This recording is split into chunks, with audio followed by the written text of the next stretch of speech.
YouTube जो है सेब के मुरब्बे की रेसिपी से भरा पड़ा है। आप सेब का मुरब्बा टाइप करेंगे और दुनिया भर के रिजल्ट्स आपके सामने आ जाएंगे। लेकिन जो बात मैं कहने वाली हूँ इस रेसिपी से पहले वो शायद सामने नहीं आएगी, तो इसीलिए मैं आप सबसे रिक्वेस्ट करती हूँ कि प्लीज़ मेरी बात को ध्यान से ज़रूर सुनिएगा और जो मैं कहने वाली हूँ उसका आंसर या उस पर कमेंट ज़रूर कीजिएगा कि आप लोग क्या सोचते हैं। तो आजकल का जो ज़माना है वो ग्लोबलाइजेशन का है ना। हम सभी जानते हैं कि बाहर का जो कल्चर है, जो तौर तरीके हैं, जो पढ़ाई है, वो अब हम लोग अपनाने लग गए हैं, है ना, जो कि बहुत अच्छी बात भी है। आगे बढ़ने के लिए ये बहुत ज़रूरी भी था और इसमें कोई गलत नहीं है। मैं इस चीज़ के अगेंस्ट नहीं हूँ, लेकिन हम सभी जानते हैं या मानते हैं कि हर चीज़ की अति खराब होती है। तो कुछ ऐसा यहाँ पे भी हो रहा है। कितना अच्छा होता कि अगर हम बाहर की प्रोग्रेसिव सोच और टेक्नोलॉजी को अपनाते, लेकिन अपने भारत के संस्कार, अपने जो सभ्यता है, अपना जो खाना है, उसको ज़िंदा रखते। लेकिन हो एकदम उल्टा रहा है कि हम लोग अपनी जो सभ्यता है, अपना जो संस्कार है, अपने जो खाने हैं वो भूलते जा रहे हैं। और प्रोग्रेसिव और जो टेक्नोलॉजी है वो तो साथ के साथ हम अपना ही रहे हैं, लेकिन इस चीज़ को हम बिल्कुल भूलते जा रहे हैं, है ना। और यही सेम चीज़ अब हमारे खानों में भी दिखने लग गई है। एक टाइम होता था, अगर आप याद करें अपना बचपन का टाइम, कि हमारे जो किचन की जो शेल्फ्स थी वो अलग अलग तरीके के अचार और मुरब्बों से भरी रहती थी, है ना।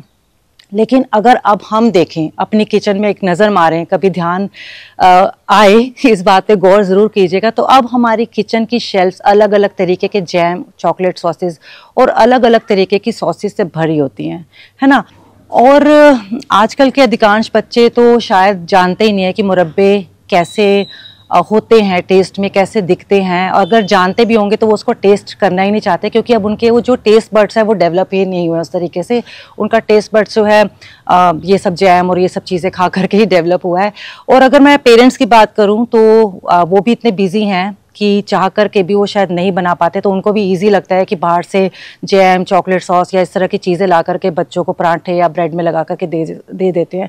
तो मैं जो बिजी शेड्यूल है हम सभी का, मैं उस चीज़ पे बिल्कुल भी कुछ कमेंट नहीं करना चाहती हूँ।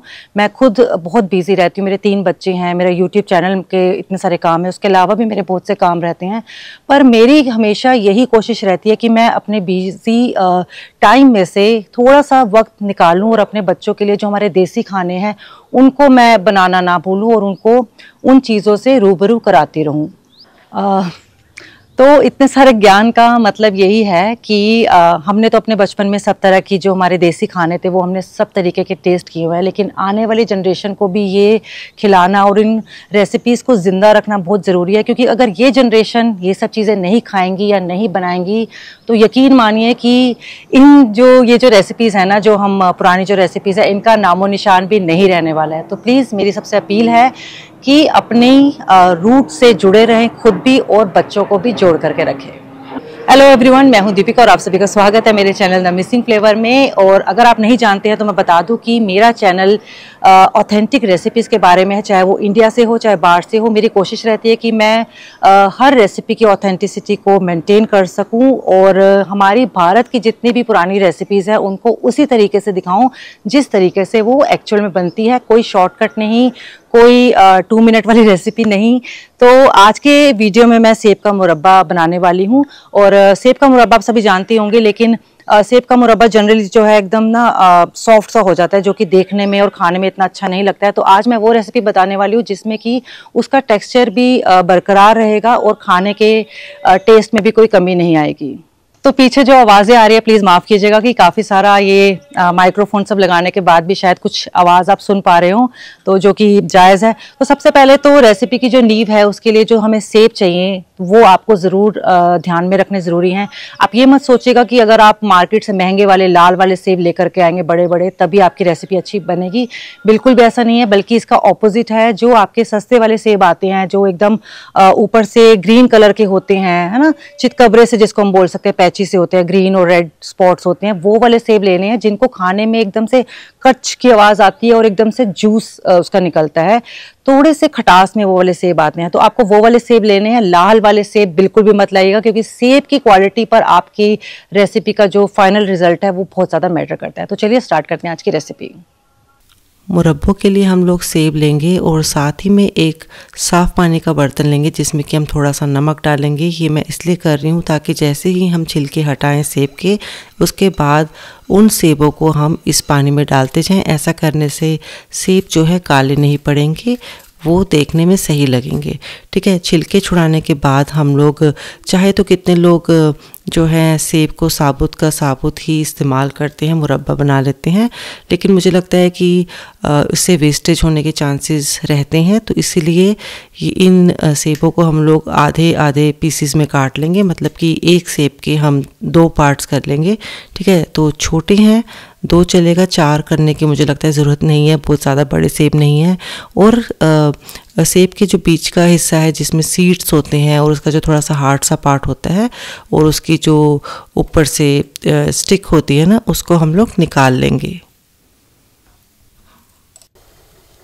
सेबों को एक बार हम अच्छे से नमक वाले पानी में मिला लेंगे और वहीं दूसरी तरफ मैंने एक साफ़ पानी का बर्तन रख दिया है गर्म करने के लिए, जिसमें कि हम अपने सेबों को ब्लांच करेंगे। और दूसरी तरफ मैंने एक साफ़ पानी का बर्तन लिया है। अभी मौसम ठंडा है तो ये पानी, नॉर्मल पानी भी ठंडा है। जैसे ही हमारे सेब ब्लांच होंगे वैसे ही मैं इन सेबों को इस साफ़ पानी के बर्तन में डाल करके अच्छे से वॉश कर लूँगी। इससे एक तो जो भी थोड़ा सा गंदा होगा वो निकल जाएगा सेबों में से और ओवर कुक्ड होने के भी चांसेस नहीं रहेंगे। सेब को हम लोग जब ब्लांच करेंगे तो हमें इसको लगातार थोड़ा सा चलाते रहना है। 1 से 2 मिनट का ये प्रोसेस होगा, बहुत ज़्यादा हमें इसको नहीं गलाना है क्योंकि हमारा पर्पस सिर्फ इनको हल्का सा सॉफ्ट करना है, इसको एकदम पकाना नहीं है।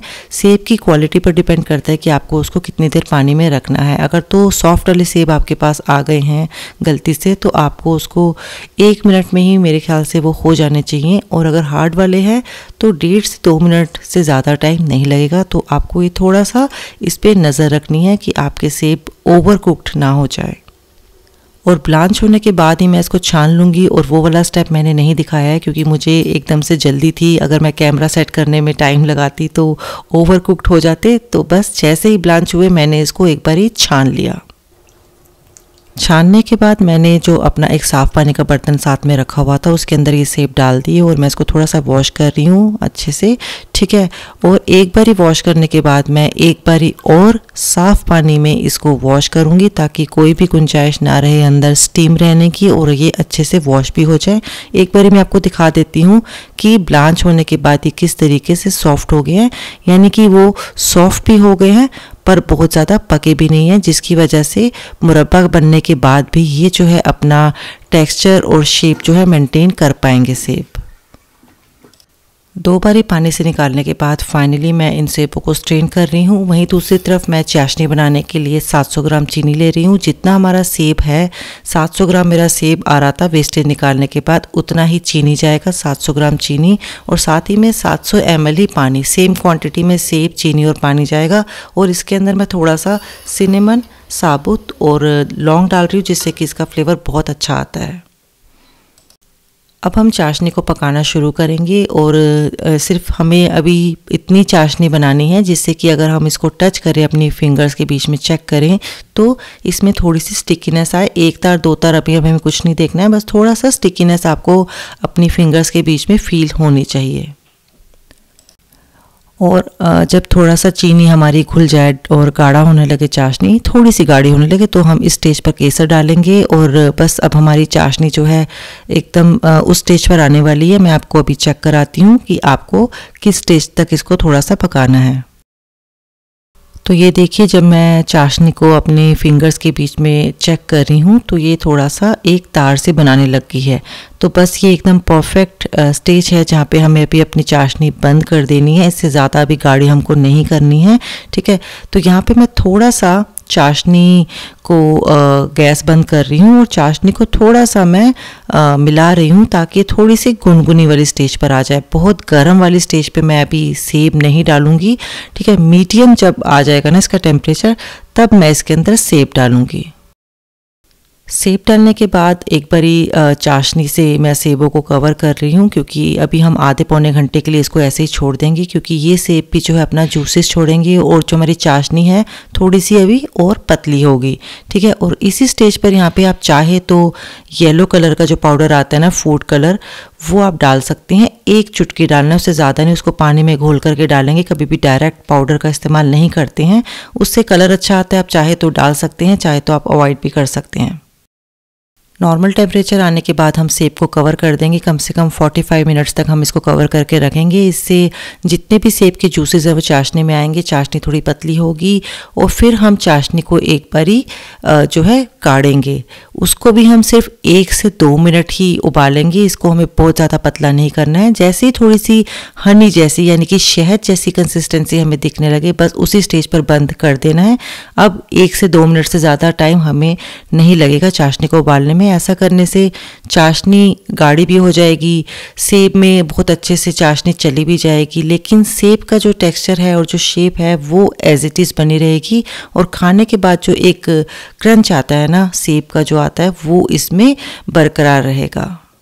चाशनी को बस मैंने 2 मिनट के करीब उबाला है, इससे ज़्यादा नहीं उबालना है, क्योंकि ज़्यादा उबालने से सेब एक तो गल ज़्यादा सकते हैं और चाशनी ज़्यादा गाढ़ी हो जाएगी, क्योंकि चाशनी ठंडी होने के बाद भी गाढ़ी होती है।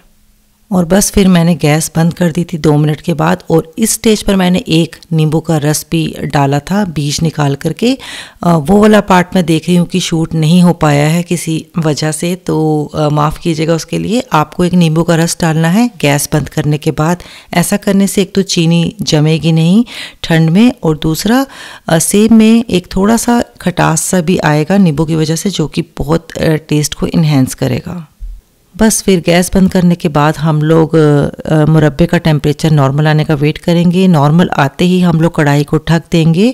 ठीक है, कभी भी गरम में नहीं ढकना है, क्योंकि गरम में स्टीम बनेगी और वो स्टीम का पानी जो है मुरब्बे में जाएगा और वो ख़राब हो सकता है।